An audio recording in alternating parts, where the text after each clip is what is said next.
Donc, après toute cette histoire-là de suppression de la bourde, on a commencé, bon, vous voyez là, on a commencé avec un Horsch, mais toujours avec l'Akuma, parce qu'on était quand même 3 ou 4 dans la même problématique. Et donc on a arrêté le labour, on a commencé à faire des couverts à l'époque, un peu de tout, de seigle, d'avoine, de ce qu'on nous disait, et de les détruire, mais bon, ça, franchement ça marchait pas. Jusqu'au jour où on a trouvé la févrole. Et là, bah, ça a été quelque part encore un cap, parce qu'à partir de là, au départ, bon, même les ingénieurs nous disaient il faut les détruire, vous n'allez pas y arriver sinon. Parce qu'on s'était aperçu, vous vous rendez compte un peu comment le développement il se fait.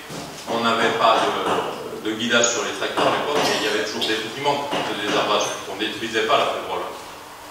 Et on s'apercevait que le maïs, on le faisait presque plus facilement où on n'avait pas grillé la culture que où on l'avait grillé, et que le maïs poussait mieux. Et alors après, à 3 ou 4, et bien voilà, on a fait un champ, puis après tous les champs, puis après c'est devenu la vulgarisation. Enfin, je vous dis que c'est à partir des groupes que après, parce qu'aujourd'hui, si tout le monde insiste pour semer sous couvert vivant, c'est parce qu'on a fait ces expériences-là par erreur, hein, quelque part. Vous vous rendez compte un peu comment se fait le développement? Il y a des fois, je me dis, mais c'est quand même à quoi c'est dit le développement. Enfin bon, toujours est-il qu'aujourd'hui, après la févrole, il ne semble pas, mais c'est quelques anecdotes. Mais une févrole, on a fait, je vais vous faire défiler quelques photos parce que c'est pas bien. Bon, ça c'est des maïs dans des coteaux à 30% de pente. Et voilà, bon après c'est ça les févroles, quand on sème, nous on sème, voilà. Alors on a commencé à semer une févrole qui fait 7-8 tonnes, on fait plusieurs années quand même à peser, hein, entre 7 et 8 tonnes de matière sèche. Une févrole c'est 350 unités d'azote qu'on apporte au sol. Bon, qui ne sont pas disponibles de suite, il y en a 30% disponibles de suite. Et c'est pour dire l'évolution, parce que même moi, après, à la fin du conventionnel, j'étais tombé entre 80 et 120 unités d'azote sur un maïs pour faire 110 quintaux, alors que la moyenne, c'est entre 190 et 230 unités d'azote, voire 250, voire même 300, on a les normes. Mais c'est pour dire l'impact même sur l'ensemble. Il y a des solutions, il y en a. Enfin, et dans des conditions très difficiles, parce que c'est que des coteaux. Bon, c'est vrai qu'on a eu le problème avant les autres. Alors, et alors, pas content de. Vous voyez, dans les févroles, ça c'est des ingénieurs ici. Enfin, ça donne une idée quand on voit qu'on est capable de semer dans des couverts comme ça. C'est quand même, pour moi, ça a été une révolution comme ça. Après, pour ceux qui s'intéressent au sol, voilà, si vous voyez, c'est pour dire, c'est les vers de terre qui labourent chez nous. Il n'y a pas de travail de sol, mais quand vous êtes capable de faire des couverts, on a gagné quand même 1 point de matière organique en 20 ans. Mais on a surtout gagné les 10 dernières années avec les couverts. Ça va beaucoup plus vite quand même quand on arrive à faire beaucoup de couverts. Parce que pour faire de la matière organique, il faut de l'azote. 1% de matière organique sur 60 cm de sol, vous savez combien c'est d'unités d'azote? 2000 unités d'azote. Alors quand vous regagnez pour regagner 1% de matière organique, sans légumineuses, c'est compliqué quand même. Et il ne faut pas oublier non plus qu'1% de matière organique, c'est 60 mm de capacité de rétention. Parce que la moyenne du Gers, aujourd'hui, on est à 1,5 alors qu'on était à 4. Et là, moi je trouve que c'est quand même grave. Les semoirs de semi-direct, tels qu'on les connaissait, c'était vraiment quelque chose que je trouvais d'aberrant. Parce que il ne faut pas tasser le sol le moins possible, alors on ne rentrait pas dans les champs avec les remorques et tout ça. Le semoir, tous les semoirs de semi-direct font 5 ou 6 tonnes, parce que c'est des systèmes à disque et tout ça. Et alors il faut des puissances phénoménales. Et alors nous, notre problématique dans les coteaux, c'est qu'il fallait des gros tracteurs et tout ça, alors qu'on ne devait pas tasser le sol. Et alors on a commencé notre groupe là, à essayer de trouver un système qui demanderait moins de puissance, et avec le blé on y arrivait parce qu'on se met tout à la volée. Au lieu de se mettre avec les semoirs de semi-direct, on se met tout à la volée et on le recouvrait à peine. Mais enfin, à partir du moment où on a fait ça, on a quand même gagné 10 quintaux hectares. Le fait de ne pas abîmer la terre. Parce que toutes les bordures de bois, tous les versants nord, à quand c'est des terres, des belles parcelles qui ne sont pas à l'ombre et tout ça, il n'y a pas de problème, ça marche au semi-direct. Mais il faut quand même que ce soit assez sec pour ne pas tasser trop le sol. C'est le problème du semi-direct, il ne faut pas l'oublier. Et longtemps, ça n'a pas marché le semi-direct, parce que c'était la solution de rattrapage. quand on ne pouvait plus faire un classique, c'était trop humide, on prenait le semence semi-direct. C'était le pire de ce qu'il faut faire. On peut faire encore un classique, moi je crois, mais pas en semi-direct. Quand c'est trop humide, là on va à la catastrophe. Et c'est pour ça que semer à la volée, c'était pas si mal que ça quand on voyait. Ils en reparlaient, mais bon, nous on a fait ça pendant 10-12 ans, on le fait encore sur certaines villes. Et le CMACREF, dans les années 79-80, ils avaient sorti ce système de disques obliques. C'est des semences qui ont été faits pour la vie. Et c'était pour la traction animale. Donc on se disait, et ça c'était pour faire du semi-direct, une ISEM qui se met au Bénin et tout ça dans les camps couverts. Mais avec une traction animale. Ils amenaient 2 rangs avec, on se disait, comme ça, c'est pas possible. Et ça a été mis dans les morses, parce que personne ne l'a développé et nous on l'a repris. Mais au départ on a essayé de travailler avec quelques-uns, et après, bon, petit à petit, on s'apercevait là que c'est vrai qu'on n'avait pas de vol. Là ça rentrait dans tous les terrains, même rien que par son propre poids, quoi.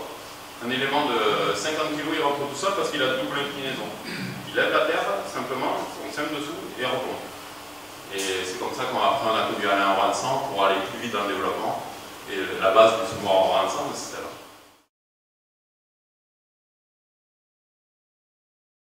Après, de fil en aiguille, on se disait, parce qu'on diminuait les intrants, le désherbage, il y a des années, même les dernières années, là, quand vous avez un beau couvert, vous n'avez pas d'un mètre de glyphosate. J'ai pu fuir du maïs avant de passer en bio, sans glyphosate. Parce qu'une févrole, si vous avez le couvert qui va bien, que par roulage, vous semez dedans et après on roule là, et ça suffit quoi. Ça étouffe tout, si vous le lavez propre, ça l'aide. Donc on se disait, bon c'est bon, on peut. Mais voilà, deux de mes collègues aussi. Et alors on se disait, la cerise sur le gâteau, ce serait d'arriver à le faire sans intrant du tout. Parce que acide phosphorique et potasse, on n'en met pas depuis. Moi j'ai arrêté en 92-13, mais avant d'entrer dans j'arrête. Ou à peu près en même temps. Bon, on voit que Christian va dire hier, c'était même encore avant, il avait arrêté 10 ans. Alors que tout le monde dit qu'il faut mettre. Bon. Si on travaille bien le sol, s'il vide notre sol, on va pas donner. Et l'azote, aujourd'hui, si on arrive à faire les cultures qu'on veut, on voyait qu'on c'était pareil. On n'avait pas besoin de mettre d'azote. On arrive à. Il faut adapter un peu les cultures au sol. Et après, bon, c'est là où l'élevage peut devenir intéressant. À la mesure où on veut avoir une panoplie de cultures plus importante, avec des fumiers, compostés ou pas, mais c'est intéressant. Après, on les composte, c'est par rapport à l'herbe, sinon un fumier, il ne faut jamais le composter. Parce qu'il active encore plus le sol si on le composte pas. Vous pouvez voir ça, c'est un autre débat. Et voilà, et alors on a décidé du coup de passer en bio il y a 1 an et demi maintenant. Et parce que après le bio comme on le fait aujourd'hui, comme il se fait aujourd'hui, ça peut se nous révolter. Et on se dit c'est pas possible, il faut trouver des solutions. Il ne faut pas que ça continue comme ça, parce que labourer, biner 3 ou 4 fois, c'est catastrophique quelque part. Je ne vous le cache pas. Et si on n'arrive pas à trouver un système, mais je pense que des solutions vont trouver. On commence à en trouver. Mais parce que le faire comme on fait aujourd'hui, on a nous des exemples autour de chez moi. Des gars qui binent 3 ou 4 fois et vous avez un orage entre chaque binage, ça va pas longtemps. On a un champ juste de l'autre côté du lac qu'on a, mais il remplit le lac de terre. Et c'est en bio. Alors c'est pour dire qu'il faut faire attention quand même. Bon, dans les plaines, je ne dis pas, et là il y a beaucoup moins de soucis, mais tous les coteaux du Gers, là, tous les hectares qui passent en bio et que des céréaliers, il y a des fois ça me fait peur. Et alors c'est pour ça qu'après l'élevage, parce que moi je dis le Gers, on l'a condamné le jour où on a supprimé l'élevage. On n'avait pas pour 40 ans à vivre et vous allez voir qu'on va y arriver. Moi je le disais il y a 20 ans, et vous allez voir 20 ans de plus, ça sera encore département d'accueil. Ça va, moins d'1% et demi de matière organique dans un département comme le Gers avec une moyenne de vente de, je sais pas bien, 12% ou 15%, peut-être plus, je sais pas. C'est grave, c'est même très grave. Et alors, l'élevage, parce que c'est tout un débat cet élevage, parce qu'aujourd'hui on nous dit qu'il ne faudrait plus d'élevage, et dans le Gers, si on ne met pas d'élevage, c'est fini, il n'y aura plus de Gers. Pour moi, aujourd'hui, il ne fallait pas aider le bio, il fallait aider l'élevage. Il fallait garder l'élevage, vous avez vu un peu depuis 3 ou 4 ans, à la vitesse que ça va. On supprime tout l'élevage dans le Gers. Et c'est la seule solution de ne pas avoir de. Alors, de ne pas avoir de pollution, d'érosion, alors c'est un peu un antagonisme parce qu'on dit les vaches, les ruminants et tout ça, il n'en faut plus parce que ça pollue l'air. Mais il faut arrêter là, je ne sais pas, qu'est-ce qu'il vaut mieux? Il vaut mieux travailler les coteaux là et qu'il y ait l'érosion qu'il y a aujourd'hui? Ou est-ce qu'il vaut mieux qu'il y ait des prairies et des animaux? Il y a des fois, je me dis, mais on marche sur la tête. On est dans des pays où, quand même, c'est bien plus grave l'érosion, la pollution par l'érosion. Dans le Gers, il faut voir, c'est le département avec le Lot-et-Garonne, c'est le plus grave par rapport à la qualité de l'eau. Parce qu'on perd beaucoup de matière organique et il n'y a plus d'élevage. Le problème du Gers, c'est qu'on n'avait pas assez de pentes, comme je dis. On aurait eu plus de pentes, parce qu'il y a des petites zones où il y a beaucoup de pentes. Où ils n'ont pas le choix, ils font de l'élevage. Le problème, c'est que quand on n'a plus garde, c'est bien parce qu'il y a des structures ici. Quand on n'a plus garde d'élevage, eh bien, il n'y a plus. Tout s'en va. Les groupements, ils s'en vont, les abattoirs, ils s'en vont, tout s'en va. Tout fout le camp. Et après, vous pouvez. Et là, du coup, c'est la fin, c'est le début de la fin. Parce que si vous n'avez plus les structures autour, s'il faut faire abattre parce qu'on y arrive quand même aujourd'hui, même ceux qui veulent faire de la vente directe, c'est quand même une aberration. On nous dit tous qu'il faut faire de la vente directe, il n'y a plus d'abattoir. Moi, pour faire abattre mes agneaux, pour faire de la vente directe, il faut que j'aille à Boulogne-Fougette. Il y en avait un table, il a fermé. C'est pas une aberration, ça? C'est que des choses comme ça. Bon, après, on fait vraiment tout pour aller à l'arrêt des départements. C'est vraiment des politiques. Mais après, on nous dit parce qu'il fera manger que du végétal, il fera manger. Enfin, il y a des aberrations, c'est quand même un peu du grand n'importe quoi. Et alors après, pour revenir à nos systèmes, là, c'est ce qu'on serait capable de produire et d'élever comme animaux, en plus des cultures. Là, moi, je suis dans un système, et même dans en bio, là, mais là, alors, c'est encore bien plus facile de passer en bio si on avait de l'élevage. D'ailleurs, ça a toujours été dit que normalement, c'est ce qui me fait un petit peu peur quand même dans le Gers, c'est que tous ceux qui passent en bio, qui sont céréaliers, qui n'ont pas d'élevage. Alors que normalement, la structure idéale en agriculture biologique, c'est polyculture et élevage. Ça permet de faire des rotations, il faut venir à nos 50% de prairies, de luzerne. Mais il faut voir les capacités qu'il y a. Aujourd'hui, je suis capable on serait capable, même dans des luzernes, je ne sais pas, on fait plein d'essais, mais déjà, même les premières années, quand tu as de l'élevage, au printemps, si tu vois que tu as semé, on a semé des orges, je crois, parce qu'on est en C2 en conversion. Alors, on a semé en direct. Alors, s'il y a des zones où il y a vraiment trop d'air, fauche, tu l'enrubane, tu sèmes du soja derrière, il faut voir les possibilités qu'il y a. Mais on est capable de produire des tonnes et des tonnes alors qu'on ne produisait rien.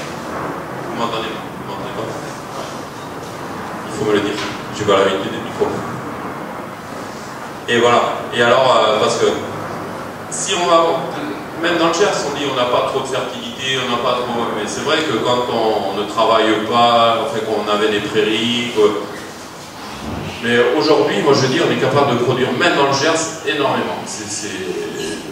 On peut, 20 tonnes, pour moi, c'est possible partout. Même dans le Gers, même sans irrigation. 20 tonnes. Bon, après, avec l'irrigation, on peut passer 30 tonnes, 40 tonnes. De matière sèche, hectare.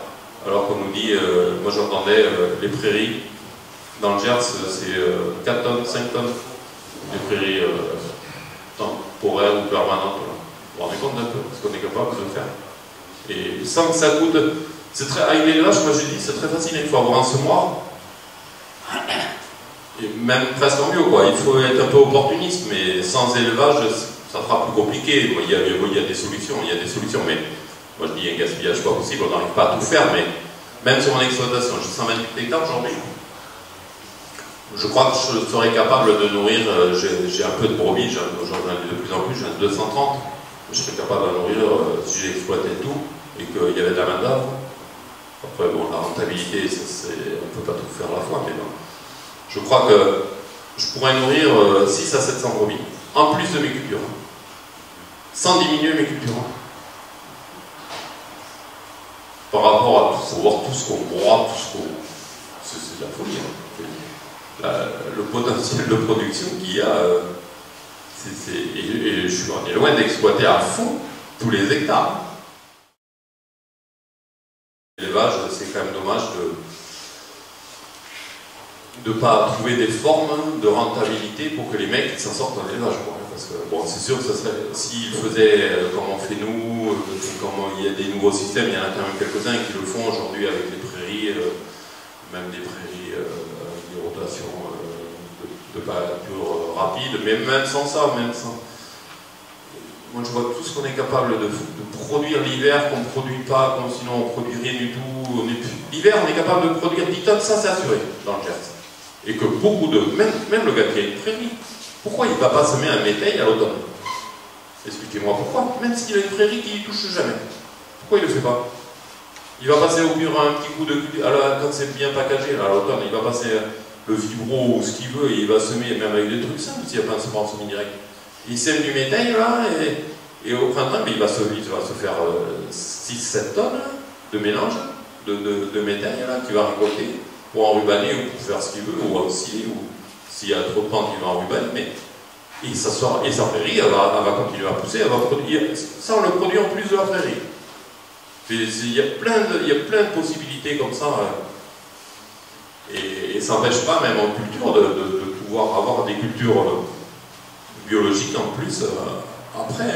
Et bon, après, je ne sais pas exactement à quoi on va arriver, parce que nous, notre objectif, c'est de pouvoir presque faire chevaucher les cultures, après avoir des couverts permanents. Je vais essayer, même avec la luzerne, avoir la luzerne, semer des orgepois dedans, les récolter, et après faire deux coupes de luzerne. Mais ça, c'est sans irrigation, même sans irrigation. C'est pour ça que, bon, il y a des systèmes même sans irrigation. Et il y a plein de choses comme ça à toucher, même en bio, quoi. Là, l'idéal, ce serait ça, parce qu'en plus, quand on a un couvert permanent, en général, les champs sont assez propres. La problématique, c'est que la culture qui est en place ne vous déborde pas au printemps. C'est pour ça qu'il faut trouver des cycles de culture qui arrivent avant que l'autre démarre, avoir une luzerne qui soit très tardive, qui monte très tard, et avoir un orgepois qui récolte très tôt. C'est ce qu'on fait actuellement, on fait des orgepois et du soja derrière. Je ne sais pas jusqu'où ça ira et comment ça ira, qu'est-ce qu'on va arriver à faire. Mais là, cette année, j'en ai fait un peu, où j'ai semé mes sojas en deuxième culture, derrière l'orgepois. L'année dernière, j'avais fait, bon, c'est pas si mal que ça, l'échange, j'avais fait 20 quintaux en deuxième culture, c'était ma première culture en bio. Et là, on a fait, bon, en orgepois, moi je suis à peu près à 30 de moyenne dans mes coteaux. Et les parcelles, bon, il y a beaucoup de choses qu'on ne sait pas, mais les parcelles, j'en ai semé quelques-unes en soja derrière, j'espère faire 15-20 quintaux.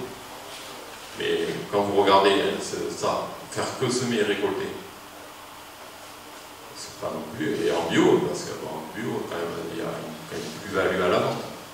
Mais en plus, si vous vous loupez, si vous avez un élevage, vous récoltez, comme orgepois, là j'avais un champ, il y avait du rivage, je me suis dit, bon, celui-là, je l'enrubane, vous faites 7-8 tonnes, sans que vous pouvez nourrir, c'est comme ça. Ça y va, hein. Mais quelque part, il faut aussi changer les mentalités, parce que de dire qu'il ne faut plus d'élevage, il faut plus... Je crois que le Gers, hein, là on a aidé le bio, mais il fallait aider l'élevage. Parce que là, je ne sais pas comment ça... Dans 10 ans, je n'ose pas l'envisager dans 10 ans quand ma génération va arrêter. Parce que là, enfin, vous regardez sur même ici, là, même sur tout le département, quand ma génération va arrêter, j'ai un frère, Edouard, qui est là, qui a 8 ans de moins que moi, et eux, ils sont pas nombreux. Ils ne feront pas tout, ils ne vont pas tout reprendre. Parce que quand on voit les structures aujourd'hui, c'est quand même des grosses structures hein, dans le Gers. Ce pas des petites exploitations. Alors toutes les vallées, tout ça, je veux bien que ça continue, ça sera travaillé par des groupes ou par des... Mais tous les coteaux, on a fait quoi? C'est une interrogation, mais on les reboise tout, on fait quoi? Bon, après, c'est à vous de me poser des questions, je vais m'arrêter là, parce que je peux parler du permaténisme si vous voulez. C'est pas intéressant. J'aimerais bien avoir votre avis. Bon, on a déjà fait pas mal de choses, j'espère qu'on va en faire encore, qu'on va essayer de trouver ces solutions par rapport au bio. Bon, après, peut-être qu'il faudra trouver des moyens si on n'y arrive pas. Mais enfin, je pense que des solutions, on en trouvera encore. Même pour le système céréalier, mais pour essayer d'atténuer cette problématique du bio comme il est fait aujourd'hui. Parce que mettez-vous le bien à la tête quand même, parce qu'il y avait un professeur américain qui avait dit si le monde entier passait en bio comme on le fait aujourd'hui, on n'en a pas pour 10 ans à vivre, à cause de l'érosion éolienne et hydrique.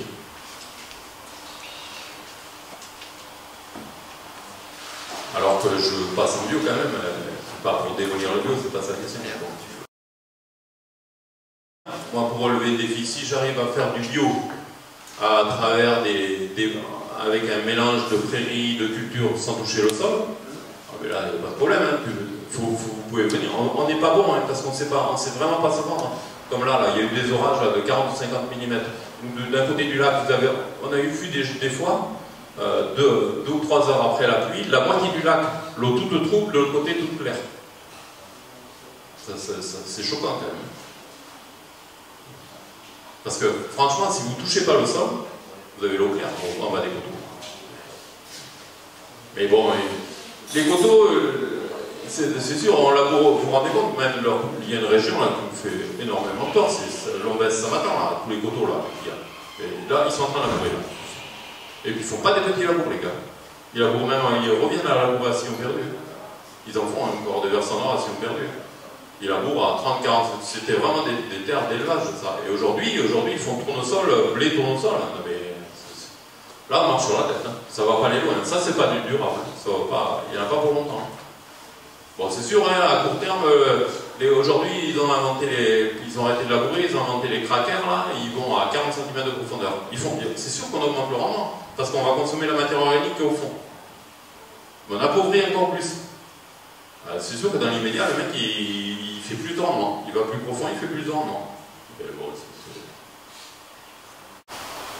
après, ce que tu vois en cause, là, c'est plus le travail du sol que le bio, finalement. Parce que c'est plus le travail du sol que le bio. Parce que tous ceux qui travaillent le sol, en fait, qui sont classiques, on va dire, en fait, ils ont les mêmes, c'est la manière, ils ont les mêmes problèmes d'érosion, etc. La problématique, je comprends bien, c'est qu'en bio, ça va être plus difficile de ne pas travailler le sol. Aujourd'hui, on n'a pas toutes les clés, on n'a pas toutes les solutions. C'est vrai que l'élevage à ce niveau-là apporte quand même quelque chose. Parce que c'est plus de souplesse, c'est plus de physique. Oui, parce qu'en conventionnel, c'est bon. Nous, on a maîtrisé. On savait faire quand même ce mini-rect avec des désherbants dans les coteaux. Ça, on avait quand même trouvé la solution. Déjà, ça serait bien si tout le monde pouvait y passer dans le Gers, au moins dans tous les coteaux. Ça devrait être presque obligatoire, en fait. Bon, imagine, quand tu vois comment ça se passe au niveau des champs et tout, quand tu parles comme ça, tu te dis qu'il est fou.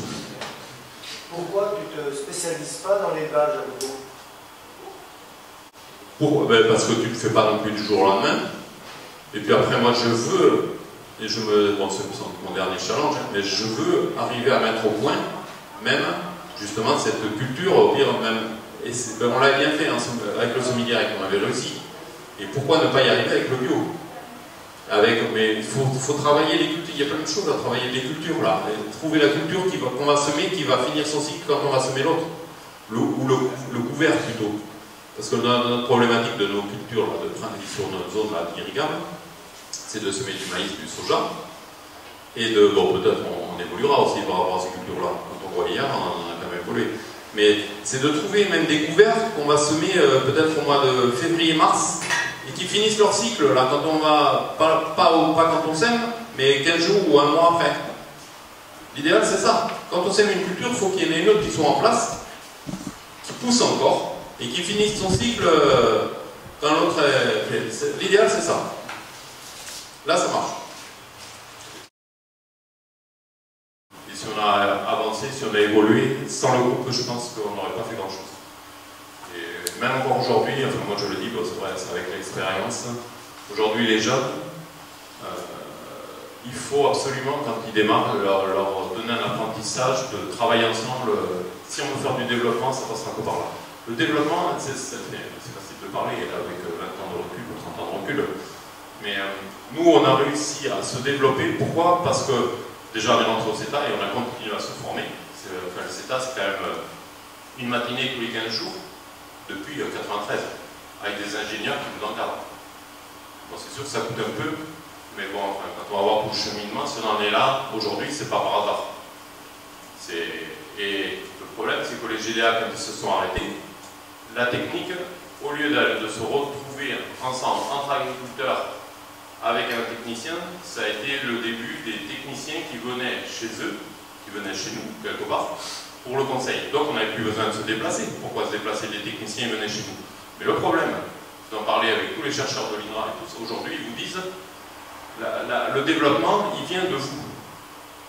avec leur aide à eux. Mais si vous ne faites pas retrouver les agriculteurs entre eux, aucun développement et voilà. Au bout de 20 ans, on en est là. Et aujourd'hui, tous les agriculteurs qui ont reçu la technique chez eux, qui ne se sont pas retrouvés entre eux, ben, vous pouvez commencer. C'est quand même la décadence terrible aujourd'hui. C'est pour ça que j'insiste, je dis, tous les jeunes aujourd'hui qui s'installent, il faut absolument les faire se retrouver entre eux. Si vous voulez qu'il y ait du développement, qu'il y ait de la motivation, parce qu'il n'y a pas que la partie économique, il y a la partie motivation qui est quand même aujourd'hui, qui n'est plus là chez beaucoup. Dans l'élevage, peut-être un peu moins. Je trouve plus motivés souvent les fils d'éleveurs que les fils de céréaliers. Peut-être parce que justement, eux, ils se retrouvent encore un peu, parce qu'ils font encore quelques travaux ensemble, les éleveurs, alors que les céréaliers, plus du tout.